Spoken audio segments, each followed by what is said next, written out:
Louvado seja o nome do Senhor Jesus. Gostaria que você abrisse a sua Bíblia na primeira carta de Pedro. Fica no finalzinho do Novo Testamento. Já foi lido aqui o capítulo 1, versos 3 em diante, né? E eu quero ler o final, capítulo 4. 1 Pedro, capítulo 4. 1 Pedro, capítulo 4, versículo 12. Amém, glória a Deus, aleluia. 1 Pedro, capítulo 4, versículo 12 diz assim: Amados, não estranheis o fogo ardente que surge no meio de vós, destinado a provar-vos como se alguma coisa extraordinária vos estivesse acontecendo. Pelo contrário, alegrai-vos na medida em que sois coparticipantes dos sofrimentos de Cristo, para que também na revelação de sua glória vos alegreis exultando. Se pelo nome de Cristo sois injuriados, bem-aventurados sois, porque sobre vós repousa o Espírito da glória e de Deus. Não sofra, porém, nenhum de vós como assassino, ou ladrão, ou malfeitor, ou como quem se intromete em negócios de outrem. Mas, se sofrer como cristão, não se envergonhe disso. Antes, glorifique a Deus com esse nome, porque a ocasião de começar o juízo pela casa de Deus é chegada. Ora, se primeiro vem por nós, qual será o fim daqueles que não obedecem ao Evangelho de Deus?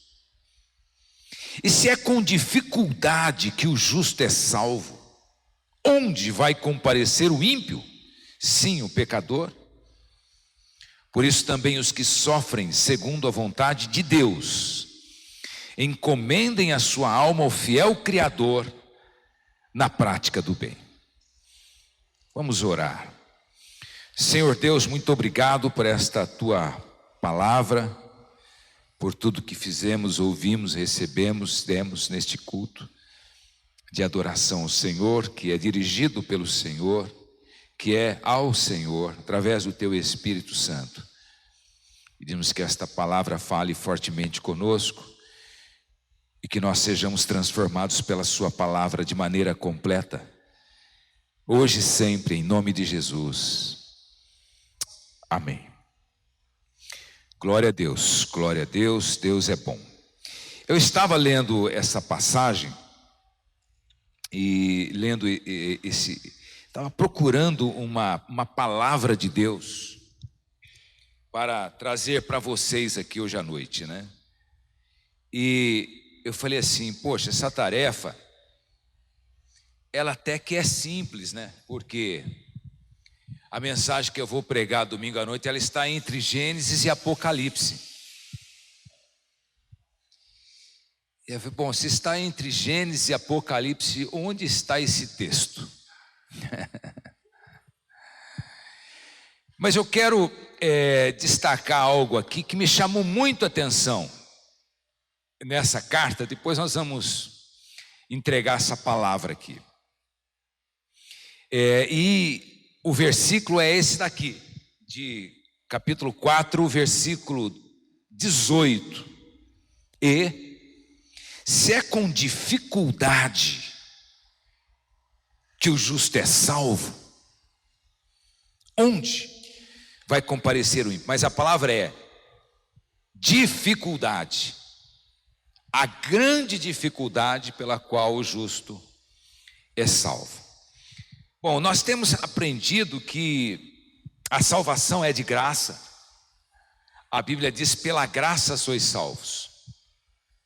É pela fé, isso não custa nada, não vem de vós, é dom de Deus, não é por obras, não é por boas obras, não é por mérito, não é por medalhas, mas é de graça.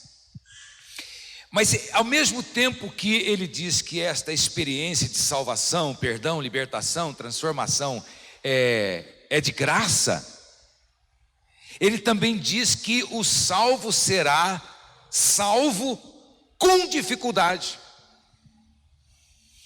E Pedro, quando o apóstolo Pedro escreveu esta carta ali pelos anos, entre os anos 63 a 67, não sabemos, mais ou menos nesse período. No ano de 64, o imperador Nero, imperador de Roma, que imperava, que era imperador a partir de Roma, ele resolveu colocar fogo na cidade de Roma. Pelo que se consta nos anais históricos, o Pedro morava lá em Roma. Mas os judeus, eles estavam sendo perseguidos na época, ali no século 6, no ano 60, depois de Cristo, estavam sendo perseguidos desde o tempo de Estevão, quando se estabeleceu uma perseguição ali a partir de Estevão, ali pelo ano 35, mais ou menos. E a partir daquele momento se estabeleceu uma perseguição dos judeus contra os judeus. Os judeus perseguindo os cristãos judeus. E a partir mais ou menos do ano 60 começou uma perseguição dos romanos contra os cristãos. E esta perseguição dos judeus contra os judeus cristãos e dos romanos contra os cristãos fez com que a igreja se dispersasse. Por isso que Pedro começa a sua carta dizendo aos que estão na dispersão, aos que estão na diáspora, aos que foram espalhados, que perderam suas casas, seus bens, suas igrejas, membros de suas famílias, perderam seus empregos, seus documentos, perderam sua estabilidade. E ele então escreve esta carta aqui aos sofredores da igreja, aos perseguidos por causa da justiça. O Senhor já havia falado no Sermão do Monte, capítulo 5, 6 e 7, que felizes são os perseguidos por causa da justiça, porque deles é o reino dos céus. Ele fala que parece uma coisa muito ao contrário, né? Ele diz que feliz, o padrão de felicidade de Jesus é tudo aquilo que a gente não deseja. Mas como que Jesus diz que é bem-aventurado, que é feliz quem é perseguido, quem é injuriado, quem é caluniado, quem é acusado? Então ele apresenta um padrão de felicidade contrário. E aí ele fala que felizes são os pacíficos, felizes são os mansos, felizes são os humildes, felizes são os pobres de espírito. E aqui a situação da igreja estava muito difícil. A situação da igreja aqui no tempo de Pedro era uma situação em que, quando Nero decretou esta perseguição aos judeus e ele colocou fogo em Roma, Roma tinha 12 bairros aproximadamente. Dos 12, 10 foram incendiados, provavelmente pelo próprio Nero. E sabe o que ele fez? Ele disse: eu preciso achar culpados. Os culpados são os cristãos. E ordenou que houvesse uma perseguição aos cristãos, e houve aquela caçada aos cristãos, e os cristãos, eles eram empalados. Essa é uma tortura atroz. O empalamento, ele é horrível. É um ferro pontiagudo. Desculpa descrever esse tipo de suplício aqui, mas era um ferro pontiagudo que atravessava daqui de baixo até sair aqui em cima. E os cristãos eram empalados, e eles ficavam pendurados até morrerem. Ele amarrou os cristãos em muitos postes e estacas, os encharcou de óleo de combustão, e ergueu os postes com esses cristãos vivos, banhados de óleo, e colocou estes postes com esses cristãos amarrados em toda Roma, e mandou acender. E os cristãos queimavam nos postes até morrerem. Essa era a situação em que esta carta foi escrita. Ele amarrava as pessoas nas carruagens dos soldados e saía arrastando esses cristãos pelas ruas de Roma. E os suplícios eram os mais terríveis possíveis. Aí então esta carta foi escrita, e essa mensagem se chama o seguinte: não tenha medo de sofrer. Hoje de manhã nós falamos sobre os 5 medos básicos, primários de todo ser humano. O medo da pobreza, o medo da doença, o medo da morte, o medo da velhice, o medo do abandono. 5 medos primários principais. E um dos medos que nós temos é o medo de sofrer. E é interessante que ele fala que o justo é salvo com dificuldade. Aí eu perguntei: Senhor, por que que o justo é salvo com dificuldade? Porque em vez dessa carta ser uma carta de consolo, ela é uma carta de consolo, ela é uma carta de ânimo, ela é uma epístola, né, que ele procura animar e fortalecer a fé dos perseguidos cristãos. Ela também é uma carta que pontua por que é difícil o justo ser salvo. Em primeiro lugar, é difícil ser justo, mas é necessário ser justo. Só 2 categorias na Bíblia: o justo e o injusto. Ponto. Os vivos e os mortos, os salvos e os condenados, os filhos de Deus e os filhos do diabo, os que estão na luz, os que estão nas trevas, os que estão a caminho da perdição e os que estão a caminho da redenção. Aí eu falei: por que que o justo é salvo com dificuldade? E então a resposta está na própria carta. Porque o padrão de justiça e de santidade e de vida cristã é muito alto. Então vamos caminhar. Capítulo 1, versículo 13 de 1 Pedro diz assim: não voltem aos pecados antigos. Resumindo, vai guardando, tá bom? Vai guardando. 1 Pedro 1,13. Vai prestando atenção e verificando aqui o padrão que Pedro coloca no meio do sofrimento e da perseguição para aqueles cristãos. Não voltem aos pecados antigos, 1,13. 1,15. Sejam santos. 1,17. Temam a Deus. 1,21. Tenham fé em Deus. 1,22. Conservem a alma pura. 1,22. Se amem ardentemente. Capítulo 2, versículo 1. Vivam sem maldade e sem mancha, sem hipocrisia, sem inveja, sem falar mal de ninguém. Capítulo 2, verso 2: desejem ardentemente o alimento espiritual. 2:2: cresçam espiritualmente. 2:4: vocês são pedras vivas. 2:5: vocês são casa de Deus. 2:5: vocês são sacerdotes santos. 2:5: ofereçam sacrifícios espirituais agradáveis a Deus. 2:9: sois exclusivamente de Deus. 2:10: sois povo de Deus.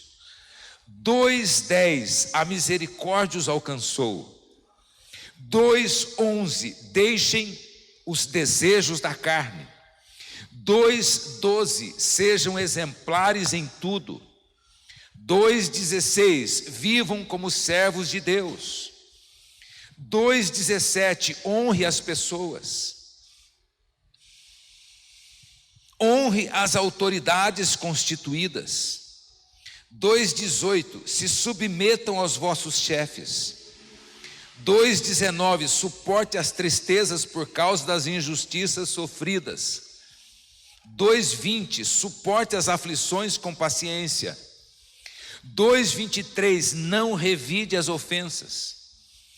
2:23, não é 2:23 ou 2:23, isso mesmo, não ameace ninguém. 3:1, mulheres, ganhem seus maridos para Cristo. 3:2-5, mulheres, sejam simples, mansas e tranquilas. 3:7, maridos, tratem suas esposas com dignidade. 3:8, tenham muita compaixão, sejam misericordiosos, humildes, não sejam vingativos. 3:9, falem bem dos outros. 3:10, freie a sua língua. 3:11, viva longe do mal. 3:11, faça a paz. 3:14, se considere feliz por sofrer por Jesus. 3:15, tenha Cristo como Senhor de sua vida. 3:15, saiba responder a todos sobre a sua fé e sua esperança. 3:16, fale manso, com temor e boa consciência. Capítulo 4, versículo 2, vivam segundo a vontade de Deus. Capítulo 4, versículo 7, sigam critérios bíblicos. Capítulo 4, versículo 7, sejam sóbrios. 4:8, amem ardentemente. 4:9, recebam pessoas em sua casa. 4:9, não murmure. 4:10, sirva aos outros com seus dons. E 4:11, glorifique a Deus em tudo. E vai seguindo. Poxa, mas a situação está difícil. O senhor não poderia assim falar umas palavras assim de amor? E ele colocou, porque ele sabia que todas as dificuldades que a gente passa, elas acabam matando a nossa fé.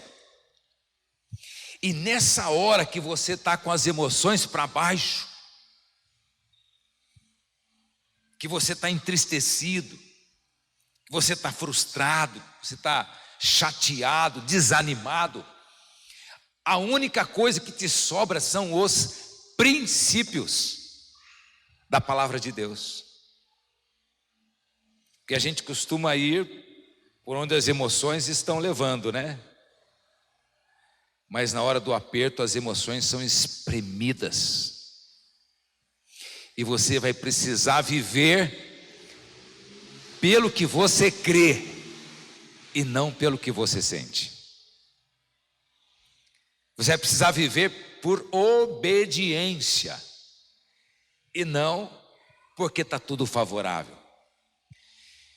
O que eu quero deixar para vocês aqui hoje à noite, irmãos e irmãs, é que o justo, ele é salvo com dificuldade, porque depois da salvação começa um caminho estreito e apertado. Depois dessa experiência de salvação, vem as piores tentações que a gente nunca tinha passado na vida. Depois dessa experiência de salvação, perdão, libertação, transformação, vem sobre nós pressões insuportáveis. E aí você vê no meio daquela pressão e fala: Deus do céu, O que eu faço? O que eu faço, Senhor? O que eu faço? Não tem caminho para seguir. Não vejo mais graça, não vejo mais cor, porque parece que os nossos apoios vão sendo retirados. Dá a impressão, né, que estamos abandonados no meio do deserto. Começamos a ter a impressão de que não há amor sincero, verdadeiro e puro. E aí começamos a doer por dentro. É nessa hora que o Senhor vem e fala: olha, é o seguinte, no mundo tereis aflições. Aí ele diz o seguinte: estas aflições não são para tirar seu ânimo. Você tem uma coisa que é você. É você que vai fazer isso. Ele diz assim: tenha bom ânimo. O ter o bom ânimo é nossa parte. Aí você fala: Senhor, mas como ter bom ânimo? Como? Onde que eu encontro uma fonte que possa me animar? Estou desanimado, Senhor, desanimado. Não dá, não tem caminho, já chega. Aí a gente começa o quê? A ouvir nossa alma. E dar ouvidos para o nosso coração. E começamos a nos render a quê? As nossas emoções. Mas ele está dizendo aqui, o apóstolo Pedro, no meio daquelas lutas, ele mandou um recado. Assim, olha, se não for assim, além de vocês estarem perdendo tudo aí na perseguição, vocês vão se perder também, porque vocês não estarão seguindo princípios, vocês estarão sujeitos a situações. Então o apelo de Pedro é: voltem às Escrituras. O apelo de Pedro é: vão aos princípios eternos. A cultura muda, a língua muda, a tecnologia muda, a informação muda, o conhecimento, mas a palavra de Deus permanece para sempre. Os mesmos princípios eternos de Deus para o casamento, de 2000, 3000, 4000, continuam os mesmos princípios eternos. Os mesmos princípios de relacionamentos de 1000, 2000, 3000, são os mesmos princípios para hoje. Então, como que você faz para viver num mundo que muda? Que levava 50 anos para mudar, depois 30, depois 10 anos, depois 5, depois 2 anos, e que está em mudanças diárias. Como que a gente resiste a tantas mudanças no vocabulário? Mudanças no estilo de vida, na comida, mudanças no vestir, mudanças nos relacionamentos. Como é que a gente sobrevive no meio de tanto conhecimento? Na verdade não é conhecimento, é informação. E informação é diferente de conhecimento. Como que a gente vive no meio de tantas mudanças e coisas novas aparecendo? Você fala: isso é de Deus, isso não é de Deus, isso é bíblico, isso não é bíblico, isso é pecado, isso não é pecado. Como que a gente vai definindo num mundo que vive mudando seus conceitos, suas regras, que estabelece novas regras, que está sempre estabelecendo novos princípios?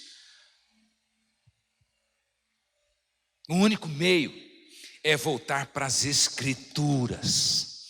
Assim diz o Senhor.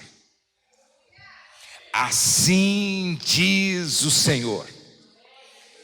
E toda vez que você volta aos princípios, você volta, sabe a quê? A coerência. Você volta aqui ao equilíbrio. Você volta aqui ao ponto de princípio, que é Deus. Toda vez que você volta nos princípios eternos de Deus, você volta no que fazer exatamente. o que fazer, o que pensar. Você volta exatamente nas Escrituras que lança para você um modelo de vida. Viva assim, seja assim. Não tem como você não ser afetado pela cultura, se você não for submetendo tudo que está acontecendo no mundo hoje, submetendo tudo ao crivo da Bíblia, e deixar o Espírito Santo falar sobre esses novos deuses que vão surgindo, esses novos ídolos que vão surgindo, sobre essas novas diversões que estão por aí, essas novas maneiras de gastar o tempo, essas novas maneiras de gastar o dinheiro, essas novas formas da família ser, essas novas maneiras de se relacionar. E aí o apóstolo Pedro, ele pontua tudo isso.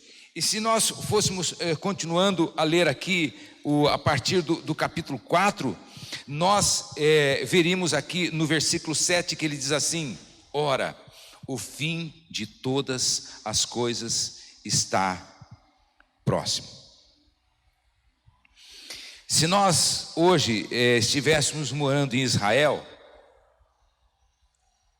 nós estaríamos preocupados com os bombardeios do Hamas.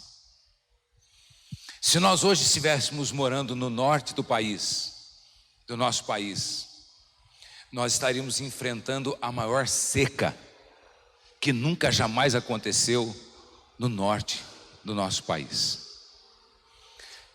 Se nós estivéssemos morando no sul, nós teríamos enfrentado o maior ciclone que nunca aconteceu antes. Se nós estivéssemos agora em certos países da África, nós estaríamos passando fome, estaríamos no meio de guerras civis e provavelmente estaríamos pegando um barco, uma balsa ou saindo a pé, somente com mochila nas costas, tentando entrar em algum país da Europa. Se nós estivéssemos morando hoje no Haiti, nós estaríamos vagueando pelas ruas, sem ele, sem beira, porque o país foi destruído por vários terremotos e agora está sendo destruído por uma guerra interna. Comece a pensar agora, se você estivesse no Paquistão agora, no Irã, se você estivesse agora na Coreia do Norte, na China, se você estivesse morando hoje na Ucrânia, comece a pensar agora se você estivesse num lugar que passou um tsunami, como na Indonésia naquela ocasião, lá naquela faixa, que matou mais de 200 mil pessoas, quando o mar invadiu a costa asiática, e mais de 200 mil pessoas morreram. Comece a pensar nas pessoas da África que comem dia sim, dia não, tomam café da manhã, mas não vão almoçar, talvez jantar, talvez não, e que vão dormir com o ronco da fome. As pessoas que viram alguém com fome ou que passaram fome, de ficar vários dias sem comida, eles dizem que o estômago ronca e que esse ronco pode ser ouvido. É o ronco da fome. Nós estamos vivendo dias muito difíceis, porque enquanto nós estamos numa boa, as pessoas estão perecendo, elas estão indo, elas estão sofrendo, elas estão chorando. Por que Deus ainda tem preservado alguns de tamanhas tribulações, quiçá talvez milhões, que não foram afetados por estas, como nós aqui, nós não fomos atingidos por nada disso. É que nós somos os bons, os melhores, os protegidos, ou Deus tem nos guardado para que a gente possa fazer por estas pessoas e por estas nações e por estes povos aquilo que eles precisam que nós façamos, porque estamos numa condição privilegiada. Mas o recado de Pedro, então, aqui na sua carta, é que o fim de todas as coisas está próximo, e isso está muito claro. E ouvireis falar de guerras, e barulhos de guerras, e fomes, e pestes, e inundações, em várias partes. E se levantará nação contra nação, reino contra reino, pais contra filhos, filhos contra pais. E haverá terremotos em várias partes, mas ainda não é o fim. Aí ele descreve, né, em Mateus 24, todos aqueles sinais, 14 sinais da grande tribulação, o surgimento do anticristo, a perseguição aos cristãos, a perda de todos os bens. Ele dá recomendações até, né, que ele deu para aquela época, essas recomendações: orai para que a vossa fuga não se dê no inverno, fujam para as montanhas. Ele começa a detalhar o que se faz em tempos de perseguição. E ele diz assim: mas quando todas estas coisas começarem a acontecer, olhai e se alegrai e exultai, e olhai para os céus, porque a vossa redenção se aproxima. Então ele diz aqui no capítulo 4, versículo 7, no versículo 8 do capítulo 4: acima de tudo, porém, tende amor intenso uns para com os outros, porque o amor cobre multidão de pecados. E depois ele diz aqui no capítulo 5, versículo 6: humilhai-vos, portanto, sob a poderosa mão de Deus, para que ele em tempo oportuno vos exalte. 5:7, lançando sobre ele toda a vossa ansiedade, porque ele tem cuidado de vós. Olha o 8: sede sóbrios e vigilantes. O diabo, vosso adversário, anda em derredor como leão que ruge, procurando alguém para devorar. O que nós devemos fazer contra esse adversário? Versículo 9: resisti-lhe firmes na fé, certos de que sofrimentos iguais aos vossos estão se cumprindo na vossa irmandade espalhada pelo mundo. Ora, o Deus de toda a graça, que em Cristo vos chamou à sua eterna glória, depois de terdes sofrido por um pouco, Ele vos há de aperfeiçoar, firmar, fortificar e fundamentar. A Ele seja o domínio pelos séculos dos séculos. Amém. Vamos ficar em pé e vamos cantar um cântico nesse momento, um cântico de louvor ao Senhor, já preparando o seu coração, porque os dias, como disse Pedro, os dias são maus. E nesses dias maus, quantos de nós vamos continuar em pé? Nesses dias maus, quantos vão continuar guardando a fé? Nesses dias maus, quantos vão saber ou aprender a sofrer e passar por aquilo que nunca tinham pensado passar?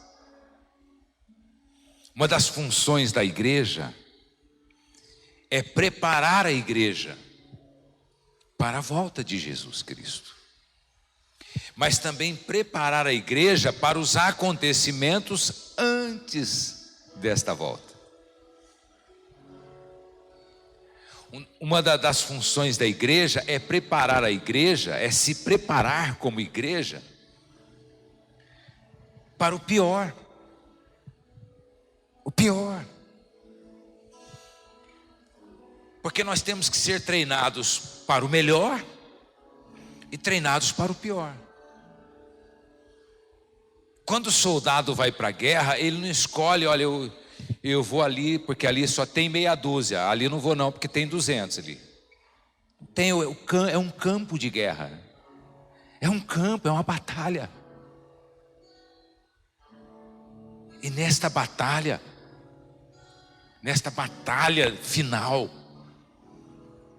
essa batalha de cumprimentos proféticos terríveis,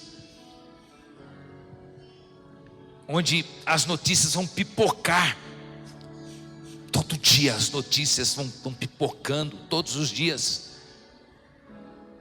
anunciando, cumprindo o que está na palavra e anunciando: breve Jesus voltará. Quando você está no final de um processo, no final da vida, você tem que mirar só no que é essencial, entende? Só no prioritário. Porque para quem não sabe quanto tempo tem, não há nenhum tempo. Para quem não sabe quanto tempo tem, todo tempo é curto. E nós não sabemos. Mas o que nós sabemos é que Jesus disse, com respeito a esses sofrimentos, lá em Apocalipse tem uma promessa: eu te guardarei no dia e na hora da provação que virá sobre o mundo todo. Então é uma promessa. Mas ele também diz: vigiai e orai, para que aquele dia não vos apanhe de surpresa. Uns estarão casando, no campo, trabalhando, ganhando dinheiro, fazendo isso, fazendo aquilo, se divertindo, para cima e para baixo. E no momento, na hora em que não estejam vigiando, é naquela hora. Então ele diz: vigiai e orai. Vigiai e orai, vigiai e orai, vigiai e orai. É um tempo agora, irmãos, de muita oração, de muita vigilância, de muita santidade, sabe, de muita consagração. Esse é um tempo agora de muita busca. É um tempo agora, irmãos, de santidade ao Senhor. Então nós precisamos agora não nos distrair. Toda atenção, quando você está na reta final, toda atenção é pouca, toda atenção é necessária, porque alguns vão correr e se perder no final. Nadar, morrer na praia, porque vai ser um final difícil. Vai ser uma situação que na verdade também vai nos atingir, como estamos sendo atingidos pelos altos e baixos da economia. Vimos aí a pandemia do Covid. O que o Covid fez na terra, meus irmãos? 2 anos, vocês lembram? Nós sofremos com a pandemia. E a palavra de Deus diz assim, né, que a gente deve zelar por 2 coisas: pelo amor, porque diz que o amor está esfriando, vai se esfriar, para que o amor esteja aquecido aqui dentro, intenso, que ele falou assim: tenha um amor intenso, porque na hora da perseguição, o que vem? Vem raiva, vem ódio, vem ira, vem palavrão. Na hora da perseguição, da pressão, vem o que? Desejos maus, desejos de vingança. Na hora da pressão vem o que? Vem revolta. Então ele diz assim: amai-vos uns aos outros ardentemente. Amém. Glória a Deus. Eu estou abrindo o altar aqui para você vir aqui e tomar ciência que a sua alma, ela corre perigo. As nossas almas, elas são desejadas por Deus e pelo diabo. Elas são desejadas no inferno e elas são desejadas nos céus. E é uma coisa que pertence a nós, o sim e o não. E Moisés disse: se hoje escolherdes a obediência, tereis a vida. Mas se não obedecerdes, tereis a morte. Está diante de vós a vida e a morte. Escolhai, pois, a quem servais. Você quer chegar aqui à frente e fazer essa consagração que a gente acabou de cantar aí? Quer se ajoelhar aqui e falar: Deus, eu não estou preparado. O que está acontecendo está me abalando, está me estremecendo. Eu estou com medo, Jesus. Mas eu quero estar preparado. Preparado para o que e vai acontecer. Então eu convido você para dizer: Deus, me prepara para os tempos difíceis. E a preparação para os tempos difíceis são todos esses critérios que ele falou aqui em Pedro. Tudo isso que eu li aqui. Glória a Deus.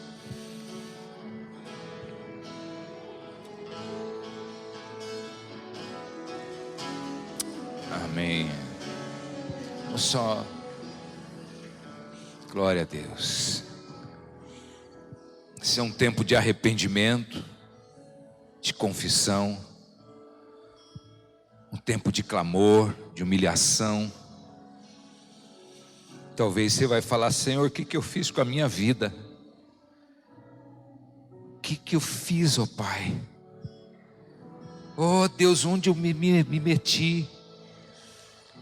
Oh meu Deus, as escolhas que eu fiz, ó Pai. Tem misericórdia de mim, ó Deus. Não dá para viver desse jeito, Pai. Eu estou no desespero, Jesus. Estou no desespero, Pai. Senhor, o futuro para mim é sombrio. Eu tenho medo. Eu tenho medo do que possa acontecer.